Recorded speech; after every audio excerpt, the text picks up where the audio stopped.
सुबह से ट्राई कर रहा हूँ भाई, ये प्रॉब्लम मेरे से बन ही नहीं रहा है। क्या है ये, दिखाना जरा। A particle of mass 2m collides with another particle of mass m, which is initially at rest. तो ये है angle of deviation theta.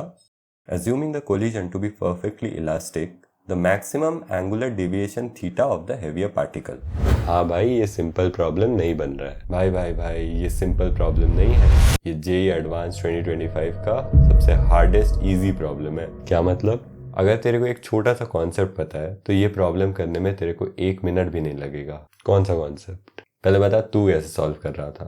लगता है वीडियो लंबी बनानी है तेरे को। भाई मैं तो momentum and kinetic energy conserve कर रहा हूँ, momentum along x and y axis, और उसके बाद मेरे से सिंप्लीफाई हो नहीं रहा है। भाई ये तो मेरे से सिंप्लीफाई ना हो और एग्जाम में तो तुम भूल ही जाओ, फिर कैसे करना है इसको? देख, मैं भी मोमेंटम और काइनेटिक एनर्जी कंजर्व करूंगा, बट मोमेंटम को वेक्टर डायग्राम से कंजर्व करूंगा। देख, इनिशियल मोमेंटम को ये वाला वेक्टर मान ले और फाइनल मोमेंटम को ये दोनों। सो इन दोनों मोमेंटम का resultant would be equal to the initial momentum. So हम इसको थोड़ा सा रीअरेंज कर देते हैं ताकि ये हेड टू टेल अरेंजमेंट में आ जाए। अब थीटा इज दिस एंगल। अब काइनेटिक एनर्जी अपने को पता है, तो हम लोग v2 square in terms of v1 square and v square निकाल सकते हैं। Now let's use cosine rule.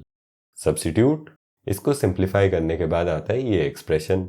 अब यहाँ AMGM इनइक्वालिटी लगा दे। cos थीटा का मिनिमम वैल्यू आ जाएगा √3/2, विच मीन्स थीटा का मैक्सिमम वैल्यू होगा π/6, विच इज आवर आंसर। अरे क्या बात है भाई, मजा आ गया।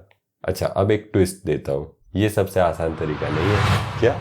अगर तू सेंटर ऑफ मास से मोमेंटम को कंजर्व करेगा तो फटाक से हो जाएगा। ओ भाई देख, सबसे पहले velocity of centre of mass आ जाएगा 2v/3, and with respect to centre of mass frame 2m का वेलोसिटी होगा v/3 toward centre of mass, and m का वेलोसिटी होगा 2v/3 toward centre of mass, which gives the initial momentum from this frame to be 0. Collision के बाद with respect to center of mass, the scene would look something like this.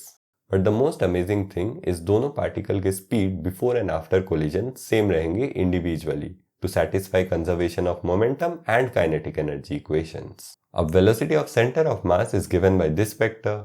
तो v1 vector with respect to ground frame हो जाएगा ये, और theta जो कि हमारा एंगल ऑफ डेविएशन है वो हो जाएगा ये। तो अब तुझे दिख रहा होगा कि थीटा मैक्सिमम तब होगा जब ये वाला वेक्टर इस सर्कल के टैंजेंट हो जाए। तो यहाँ से इस ट्रायंगल को यूज करके साइन थीटा मैक्स आ जाएगा 1/2, which means theta is equal to π/6, which is again our answer. जापना, तुसी ग्रेट हो।